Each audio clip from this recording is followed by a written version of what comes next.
Seguzo Guego, I'm Greg Horn, the editor and publisher of Yuriwaze. You're listening to the Yuriwaze podcast, brought to you by Reelman Bait Shop. This week, we speak to Kahnawake Peacekeepers Kyle Zachary, Dee Delormier, and Talon Weetie Beauchamp. We discuss policing during the pandemic, police training, and why Weetie and his fellow cadets made history. Reelman Bait Shop, your one-stop shop for all your fishing needs. Bait, tackle, and fishing tours with Ben Green and collaborations with Joe Flo's Muskie Tackle. Don't forget about their gear rentals and tournaments. Reelman Bait Shop, located at the Kahnawake Marina and open from 8 a.m. to 8 p.m. daily. Like them on Facebook for all your fishing needs. And today we're going to be talking about policing and various other issues related to policing, the pandemic. And we're joined by a couple of Kahnawake Peacekeepers, Dee Delormier, Kyle Zachary, and Weetie Beauchamp. So we'll get right to it. Good evening, gentlemen. Good evening. Hi. Hello. So, John D., just give a quick introduction to our listeners on who you are. My name is Dee Delormier. I'm a corporal with the Kahnawake Peacekeepers. I've been a corporal for almost 3 years now, and I've been with the Kahnawake Peacekeepers for almost 9 years now. I'm a patrol officer, and I'm in charge of Team E, which is a team of officers, which I'm the basically the manager of the corporal of. Kyle.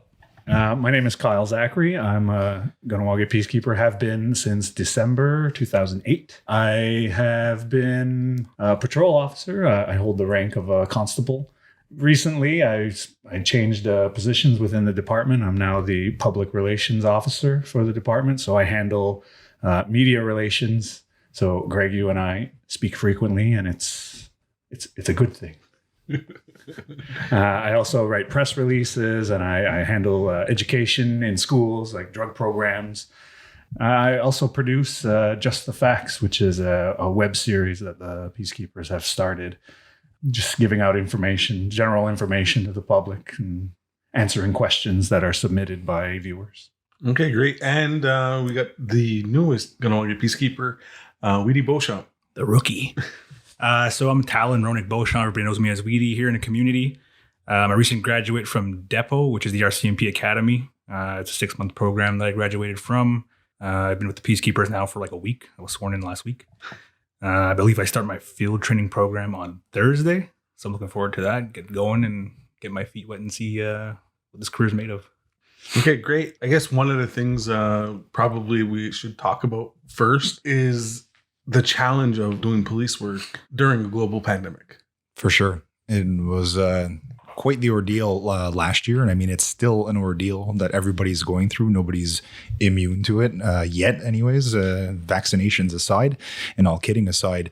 It was a very weird time, March of 2020 for everyone. But when it came to policing, it was hard to get into new habits and new protocols to actually perform the duties of a police officer. We're very hands-on when it comes to dealing with the public. Sometimes you do have to get physical when you are a police officer.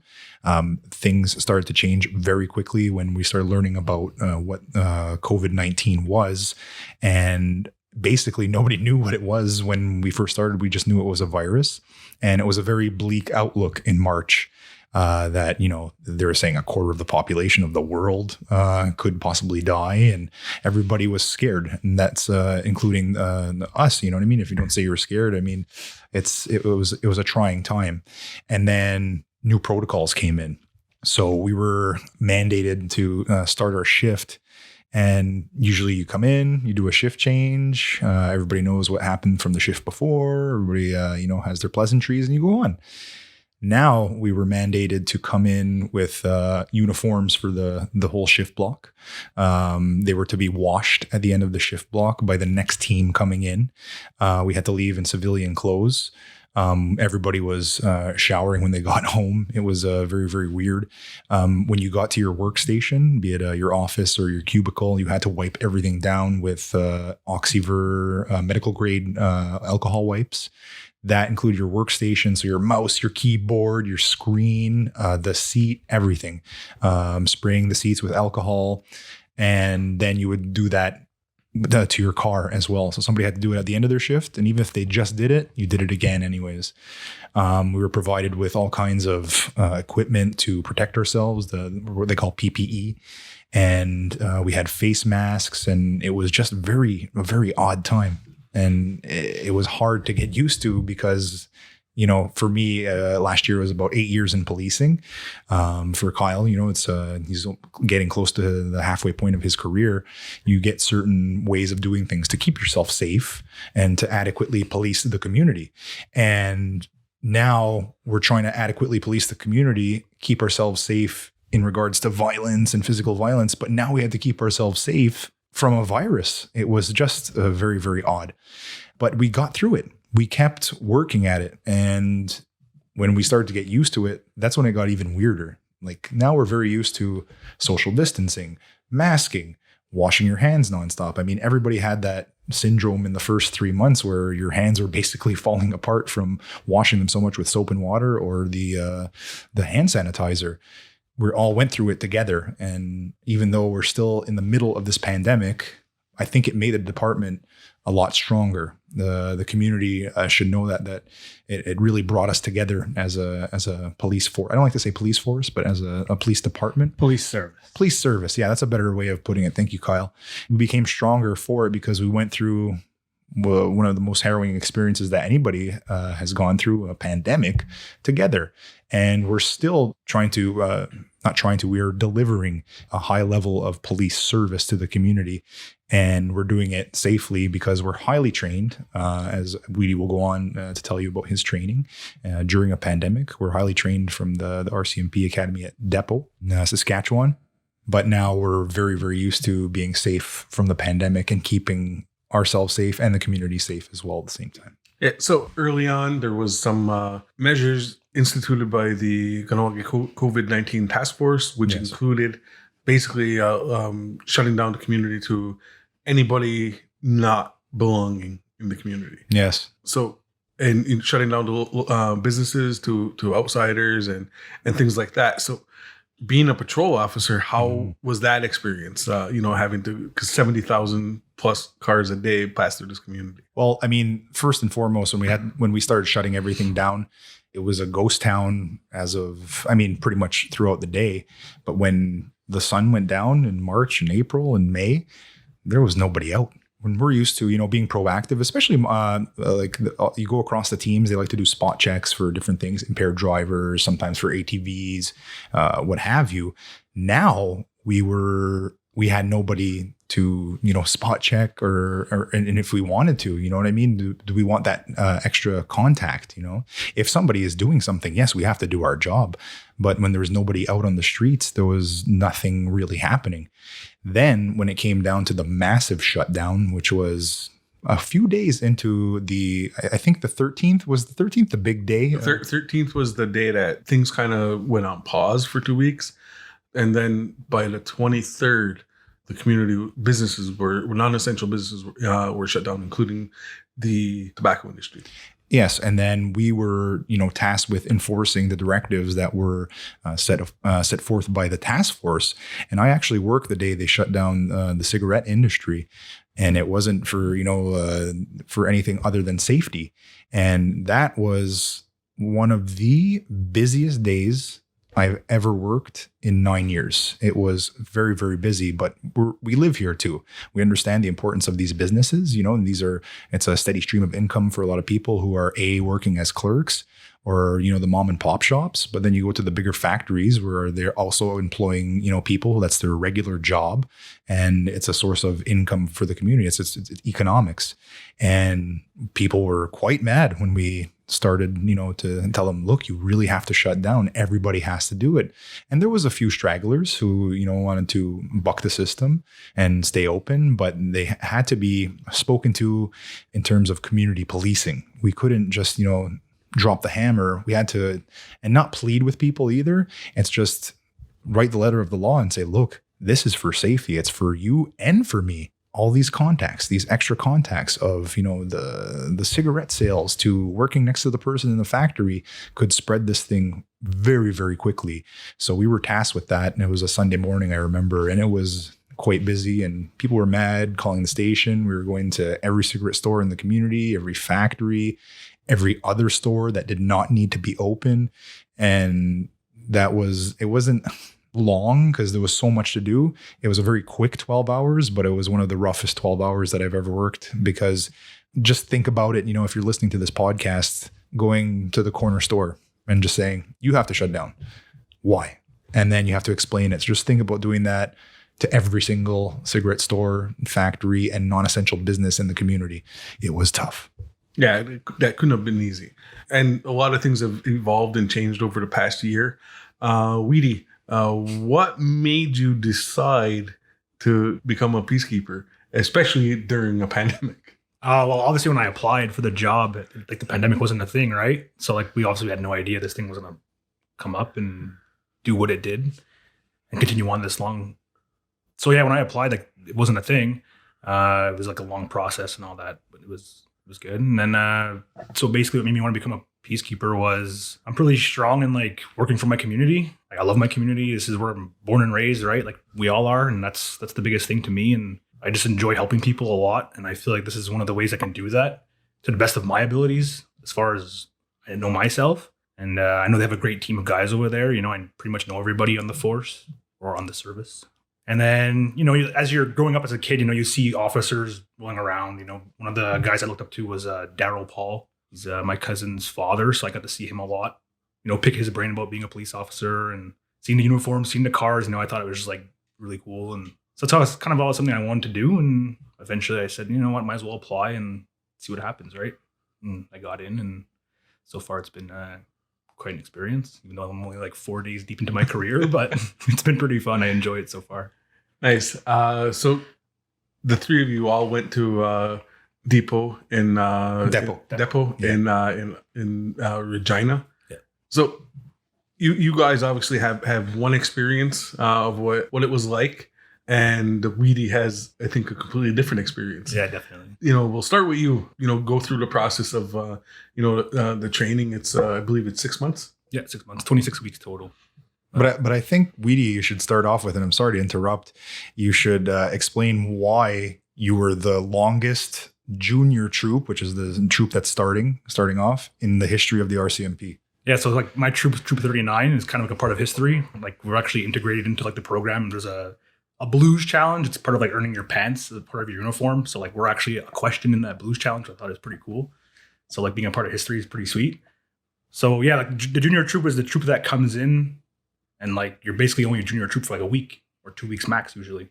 So for us, what happened was I got sent away in March of last year. We were there for 2.5 weeks, and then boom, shut down. And you guys are going home. So like, oh crap! All right, it's kind of crazy. Like you don't know what's going to happen, right? Like we think like, okay, maybe we'll be back in like 2 weeks. Maybe we'll be back in 2 months. And 8 months later passed, and we're still the junior troop. And even when we got back to depot in October, we were, I think it was 5 weeks in. And then they finally let Troop 1 come in. So we went from Troop 39. There was supposed to be a Troop 40, but they ended up just like nixing that and just went to Troop 1 for some reason. I don't know why, like a fiscal thing, I guess. Yeah, so like it was like 5 weeks before we saw a whole nother group of cadets come in. So it was pretty wild. So we basically were junior troop for 8 months. Wow. Yeah. Wow. And So it's funny. He mentions the blues challenge. So that's the question what's the longest serving junior troop? Yeah, so that'll be the question, the blues challenge. Who's the longest serving junior troop in the history of depot? And it'll be Troop 39 2020. Yeah. So when an officer first shows up at depot, their uniform isn't what it looks like, what the public sees. So you're given a pair of, they're called fatigues. They're like navy blue pants. Cargo pants. Yeah, they have big cargo pockets on either side. You have to wear these pants and your sneakers, and you have to it's a double time march around base, which is basically a jog. Your whole troop is going for a light jog from one class to another. And when you earn your blues is when you are able to take the fatigues off and you can wear your uniform pants that have your stripes. You also have to challenge to earn your boots. And so the boots come first and then the blues. Yeah. So, and there's a little challenge.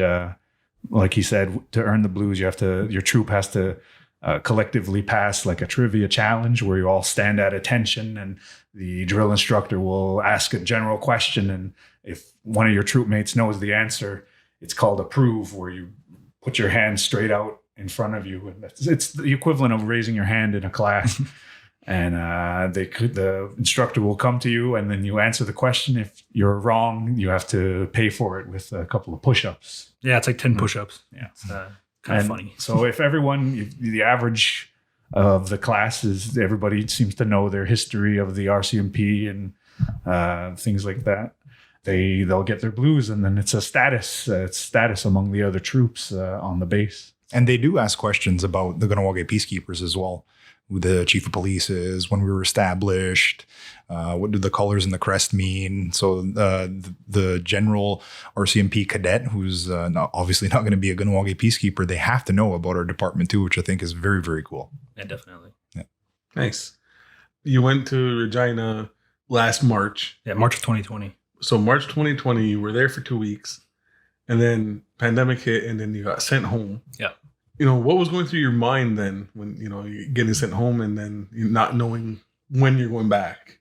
There was a lot going through my head, and but the thing was, I didn't want to speculate. You know what I mean? Like, our troop was still talking. We're all messaging each other on Facebook and whatever, or on WhatsApp. They have like a big group chat thing going, and people would speculate. Oh, I think we're going back this day. We're going back this day. And to me, the important thing was to not do that. It was just ride this thing out. Whatever happens, happens. Right? Like, that's the kind of person I am, and.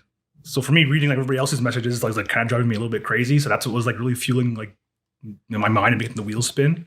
But for the most part, it was just I just want to get back, start my career and finish this training. Because like when I was there for the first 2 weeks, it was like super stressful, and like I kind of didn't want to go back. But I was like, it's gonna be super fun, right? It's an experience you only get to do once, so I wanted to go back. And yeah, like I just didn't want to speculate on when we're going back. And I mean, that must have been hard for you too, because when you do sign up for this career, I mean, you're signing up to go away for 6 months, right? Yeah. And then you have to make arrangements to be away for 6 months. So if you're working, you have to, resign from your position. And then if you don't foresee a pandemic, nobody could have foreseen that. You go away, and then now 2.5 weeks later, all those arrangements you made back home, now you don't have a job. And I don't know, we didn't talk about his experience about that, but that must have been very hard for you. Yeah, definitely. Because like when you're at depot, you get like a cadet allowance, which is you get like a pay every week.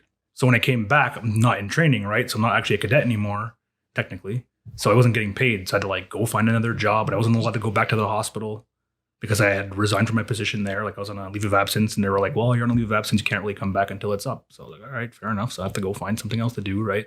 And it's not easy to find a job during a pandemic where definitely a lot of things are shut down, and a lot of especially at the time, it's non-essential businesses are closed down and this and that. So yeah, luckily I have my auntie Alma, who's the principal at Indian Way, so she hired me to go do cleaning and like security stuff there. Just you did what you had to do. Little summer gig, right? Just pay the bills, and that was it. It definitely bought me some time and helped me stay in shape. There's a track back there, so I was always like running and working out and stuff. So. And then you went back in October? Yeah, at the end of middle of October, we went back and went to do 2 weeks of isolation, which was like literally a 2-week vacation. It was the best thing ever. Because they put us in the building's called D Block on base, and it's basically like a mini hotel. It's like you have your own private room, your own private bathroom. It's literally like your room, and you got to just stay in there for 2 weeks. To me, that's perfect. Like I didn't complain at all. Like, I love my privacy. I love my alone time. So to me, that was perfect. I think I need a vacation like that. Yeah, so we had 2 weeks of isolation, and we're back out into the real world, as they call it, at depot. So. And I think Weetie is the first person never to have another Kahnawake Peacekeeper come and present his badge. Like, for example, if you're related to somebody or you're friends with somebody, they'll come and present your badge. So Kyle Zachary presented my badge back in 2012. I got to present Waiahawi Sky and Cole Kirby's badges because they're both my cousins from my mom and my dad's side.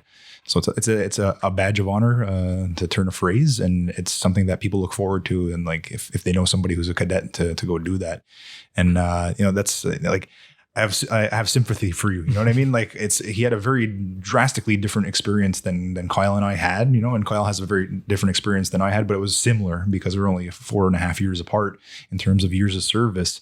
But there's experiences that you have there that he didn't get to have that Kyle and I got to have. And that's why it's like poor Weetie. You know what I mean? You didn't get to do this, you get to do that. And I like for us, we got to leave the base. It was like Monday through Friday you stay, but then the weekends were your own. You could leave, and if you had the money to get a hotel, you could go stay off base and stuff like that. I don't know if you guys were doing that at all. No, we weren't allowed.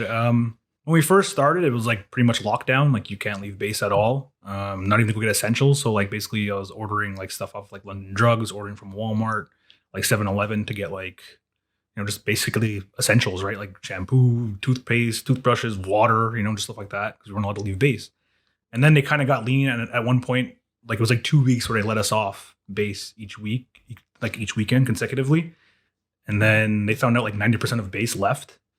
And I guess everybody went go drink and just do stupid things let loose and decompress, and I guess they didn't like it, so they shut us down from doing that. And like Sask Health was really involved at depot. Like they always had inspectors there, like they're always knocking on the door, seeing what cadets were doing, like seeing how much we were leaving base and where we were going and why we were going there when we were actually allowed to be off. And then towards the end of training it became, okay, well now you guys can leave, you can go to Walmart and get your essentials or whatever, but you have to send an email to your APS facilitation team. They forward it up the chain to like the training officer of depot, and then it comes back down to you if you got approved. So basically you'd have to like write in the email like, okay, I'm going to Walmart and get a loofah, shampoo, a case of water, blah, blah, blah. And this is what I'm going to do to stay safe. So wear a mask, wash my hands, socially distance. You know what I mean? Like it was weird. And I just found out something about Weetie. He uses a loofah. It's hard to reach back there. I'm a big boy. Definitely damn right it is. So, John D, you were talking earlier about how the department is highly trained. Mm-hmm. So let's talk about some of the training that you guys go through while you guys are away for 6 months. Yeah, it's paramilitary. So you're doing you work in a troop, you live with your troop, you do everything together, you march together. So it's like a British style marching. So you march everywhere. There's drill corporals that are around that are constantly yelling at you. Pretty much everybody yells at you for 13 weeks, but you have to learn various disciplines. So Weetie had mentioned APS. That's Applied Police Sciences. And that is mostly the classwork. It's your homeroom, and it's about 55 to 60% of your entire 6 months is doing that classwork. And what that entails is the criminal code, your powers of arrest, all the theory behind policing happens in Applied Police Sciences, or APS. But on top of that, you also have shooting, driving, police defensive tactics, which is basically fighting and defense, and cuffing and subduing people who are violent. You also have a general physical education class, and all these things entail homework, which basically your work day is 8 to 4:30. Mm-hmm. But in the middle, before that, you pretty much have to be up at 5 o'clock in the morning to make your bed, iron your sheets, clean your area where you sleep, which is called a pit. And you have to clean everything and make it perfect, because they come in and inspect at any given point to see if everything is perfect. Your bed has to have hospital corners. It's intense. And that's before you even leave to get inspected, your actual uniform inspected, where you all march to this parade square or the drill hall in the winter. And a drill corporal inspects you at about 6:30 in the morning to make sure that everything is perfect. Every button is done, that your shirt is pressed, that your pants have a crease down the middle. It's a lot. Then you have a scheduled breakfast, then your work day. Then your work day, you have to do homework. And so for police defensive tactics, you owe them an hour a week. So 3 20-minute intervals of practice, and you have to document your practice. You have to do patrol drives. So you have to practice driving. You owe the gym class 5 workouts a week of at least a half hour of, be it cardio or resistance training. It's 3 cardio, 2 resistance. 3 cardio, 2 resistance. Yeah. So it's still the same as when I was there. So you owe this. This is all extra. So your workday starts at 5 in the morning. At the beginning, I remember going to bed at about 10:30, 11, and then doing it all over again. And that sleep is just, you take it where you can get it, because you work so hard that those first 3 months, because that's they're testing you to see what you're made of and to see if you're actually going to be there. And then halfway hits. Yeah. And halfway is At the time, I don't think they did it with your troop, but you have your troop plans a halfway like celebration where you get food for the troop. You rent out a hall, and it's a great big celebration. You get an extra day off on your weekend, and you can do whatever you want. I had my lady friend at the time came to Saskatchewan to hang out for the weekend. It was it's a good break from all of it. There's a lot that's on your plate every week. Because it's a celebration that you have less days ahead of you and more days behind you, basically. So you do the halfway party. And then you start moving towards graduation, and this is in normal times. So it's tough in general because there's a lot expected of you. And when you sign up to be a Kahnawake Mohawk Peacekeeper, you're also signing for them to front you the money to go there because they have to pay the RCMP for you to be there. And when you sign up, you're signing up that if you fail, you quit, or you get kicked out for not adhering to the rules there, which are very strict, extremely strict, then you owe that money back. When I went, it was in the 30,000 range, somewhere in there. I don't remember. That sounds about right. 35, 37,000 to be there for 6 months. Now I think it's in the 50s for you. 55. 55. So you're signing up for a lot. So when you do sign up to be a peacekeeper, you got to be serious about it, and everybody who does sign up are serious about it. And when they come out, like, he's a rookie and he has a lot to learn now because it's the real world. And that's why we have a field training program for 6 months. And he's going to be with a field trainer, and he'll probably hop from trainer to trainer just to get different styles and different experiences, different levels of years of experience to get out there. But whoever comes out of depot or any police training academy for that matter, there's a certain level of respect because you completed it, be it École Nationale or in the Ontario Police College, their program for OPP, in the States, the state troopers, if you're working in Zustne on the tribal side, or if you come out of depot, you have that certain level of respect. You know what I mean? That you did it because we did it. We know what it's like. We know it's like to be away from your loved ones for 6 months. I didn't have kids at the time. I don't know if I would have gone if I had kids. And I respect everybody who had kids and went because that must have made it, infinitesimally harder, Like I was saying earlier, Kyle and I's experiences are drastically different from his, and you'll see a lot of the guys are questioning him, well, what'd you do here? Did you get to do this? Did you do that? And they're like, nope, we were locked down. Yeah, it's kind of weird. Yeah, and you brought up field training, and we also, the three of us represent 3 different eras of field training as well. Because when I became a field trainer after I graduated, I came back and it was very, very informal. There was no paperwork involved in it. It was, you're going to ride with this guy for this night and you're going to go and you're going to do everything. So I'd get in a car with either Ken Montour or Forrest Horn, and we would just go to every call. And every call that I was at, I took a file for it. And it was a lot of work at first, but it got me thinking in terms of, learning while I was doing. And now, as years went by, and now it's become very formal. There's a lot of paperwork to it. There's a strict, it's almost like a program now where... It is. It's an actual program that you go to get trained for in Jacksonville, Florida. And you have to adhere to certain rules. You have to document what the cadet is doing, not the cadet, the rookie officer is doing. And they get graded every single day. And there's, I believe, 17 categories. I haven't trained somebody in over a year now, but you have 17 categories that they're scored on daily. And you also have to write a narrative of, a good one or a bad one, or maybe 2 good ones, 2 bad ones. And you score them every single day. Then you look at that scoring over the 6 months of field training. And it starts off where they're mostly observing a field trainer, and then it just gets eased into policing where the work for the field trainer is more observation at the end to see, can they do it?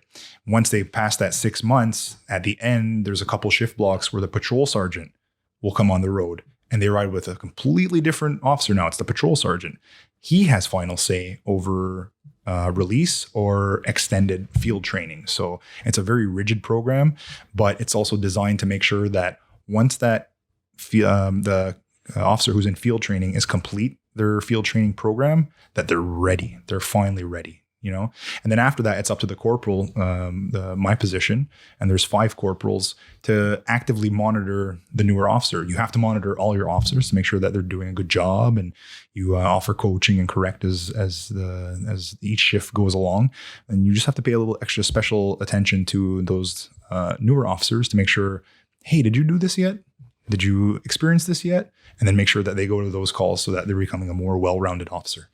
All right. And so what are you looking forward to most about this career?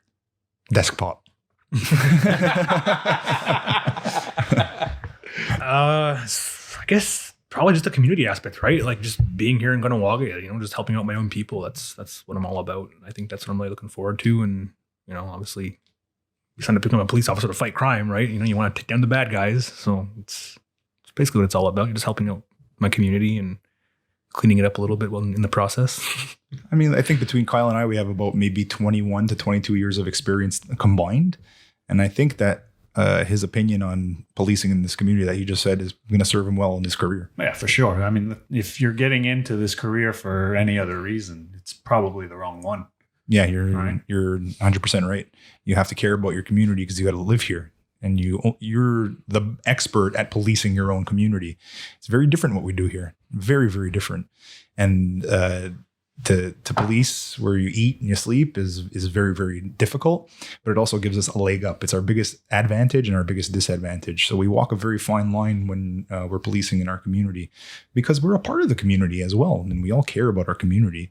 I mean, I've been in public service for 15 years now, and it's something that is very near and dear to me. And I'm sure the 3 of these guys and yourself, Greg, you know what I mean? You're informing the community about what's happening in the community from every different sector, which is why we're here, you know? So we do deeply care about Kahnawake. And this is why I know I do my job day in and day out. All right. And with that, I just want to thank everybody for listening, and, stay tuned for more interviews and podcasts that we'll be producing over the next weeks and months. Thank you everyone for listening. Now go to Reel 'em and Bait Shop, your one-stop shop for all your fishing needs. Bait, tackle, and fishing tours with Ben Green and collaborations with Joe Flo's Muskie Tackle. Don't forget about their gear rentals and tournaments. Reel 'em and Bait Shop, located at the Kahnawake Marina and open from 8 a.m. to 8 p.m. daily. Like them on Facebook for all your fishing needs. And the Community Media Strategic Support Fund for supporting this initiative.